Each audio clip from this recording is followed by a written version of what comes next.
ప్రేమతత్వం ఛానల్కి స్వాగతం. ఇప్పుడు రెండవ ఎపిసోడ్లో మనం తెలుసుకునేది ఏమిటంటే, గురువు అంటే ఎవరు? ఆధ్యాత్మికతలోనూ జీవిత గమ్యంలోనూ చాలా గొప్ప అర్థం ఉన్నమాట.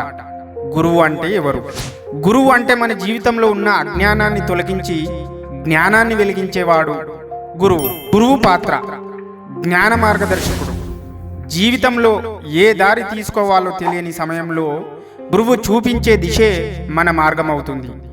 ఆధ్యాత్మిక బోధకుడు. మనసును దాటి ఆత్మజ్ఞానాన్ని పొందే మార్గాన్ని గురువే చెప్పగలడు. అహంకారాన్ని పోగొట్టేవాడు. శిష్యుని లోపాలను ప్రేమతో చూపించి అతన్ని మారుస్తాడు.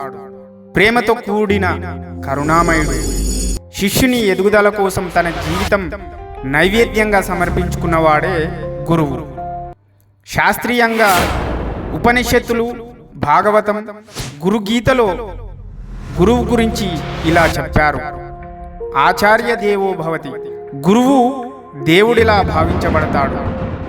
తత్వమసి వంటి వాక్యాలు అర్థం చేసుకునే శక్తిని, అనుభవాన్ని అందించేవాడు గురువు. నేటి ప్రపంచంలో గురువు ఎవరు? మనకు మార్గం చూపే సద్గురు. నిజమైన బోధనతో జీవితం మార్చే ఓ శ్రేష్ఠ ఆచార్యుడు.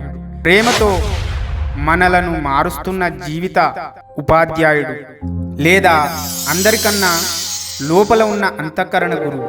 కానీ ఒక నిజమైన సద్గురు మనలో ఉన్న అంధకారాన్ని వెలుగుగా మార్చగలడు. ఆయన మాటలు హృదయంలో మోగుతాయి.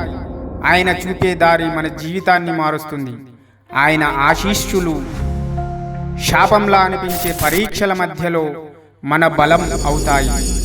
గురువు శిష్యుడి కోసం ఎదురు చూడడు. శిష్యుడు సిద్ధమైనప్పుడే గురువు ప్రత్యక్షమవుతాడు.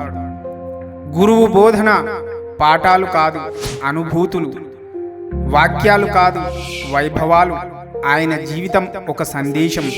ఆయన పాదయాత్రే మన మార్గం. అందుకే గురువు లేకుండా మార్గం లేదు.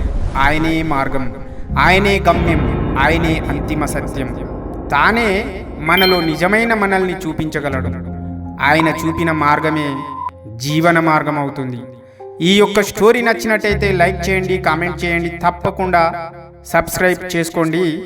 ఇంకా గురువు గురించి 3వ ఎపిసోడ్లో తెలుసుకుందాం.